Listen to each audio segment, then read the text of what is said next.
নিশ্চিতভাৱে আজি আমাৰ নেতা নিৰ্বাচিত হ'ব আৰু মোৰ ব্যক্তিগতভাৱে মোৰ কাৰণে এটা বিশেষ ক্ষণ যদিও মই 24ত মই উপনিৰ্বাচনত মই বিধায়ক নিৰ্বাচিত হৈছিলোঁ এইটো মোৰ পূৰ্ণাংগ সময় আৰু খন্তেক সময়ৰ পিছতে মাননীয় কেন্দ্ৰীয় মন্ত্ৰী প্ৰাক্তন ৰাষ্ট্ৰীয় সভাপতি জে.পি. নাড্ডা ডাঙৰীয়াৰ উপস্থিতিত মাননীয় হাৰিয়ানা মুখ্যমন্ত্ৰী নায়ব সিং ডাঙৰীয়াৰ চাইনি ডাঙৰীয়াৰ উপস্থিতিত আমাৰ বিধায়িনী দলৰ প্ৰথমখন বৈঠক অনুষ্ঠিত হ'ব।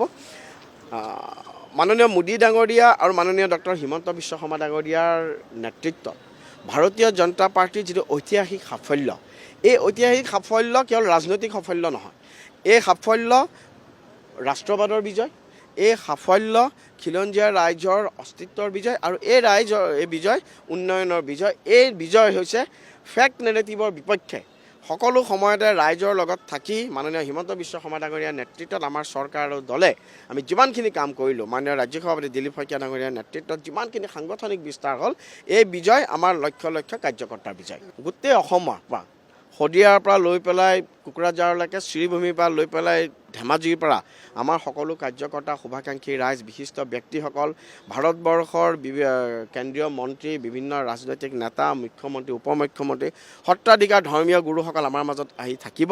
আমি সকলোৱে খুব অধিক আগ্ৰহেৰে 12 তাৰিখলৈ আমি অপেক্ষা কৰিছোঁ। চাওক, আমিতো উজান বজাৰৰ ভাড়াঘৰ দেখিছোঁ। 1951 চনত ভাড়াঘৰ ল'বৰ কাৰণেও আমাৰ পইচা নাছিল। তেতিয়া গছৰ তলত পাব্লিক প্লেচত বহি পেলাই আমি মিটিং কৰিছিলোঁ। গতিকে 7জন ব্যক্তিয়ে বা 8জন ব্যক্তিয়ে মিলি গঠন কৰা 1951 চনৰ অক্টোবৰ মাহৰ 21 তাৰিখৰ জনসংঘই আজি এক বটবৃক্ষ ৰূপ লৈছে ভাৰতীয় জনতা পাৰ্টীৰ মাজত।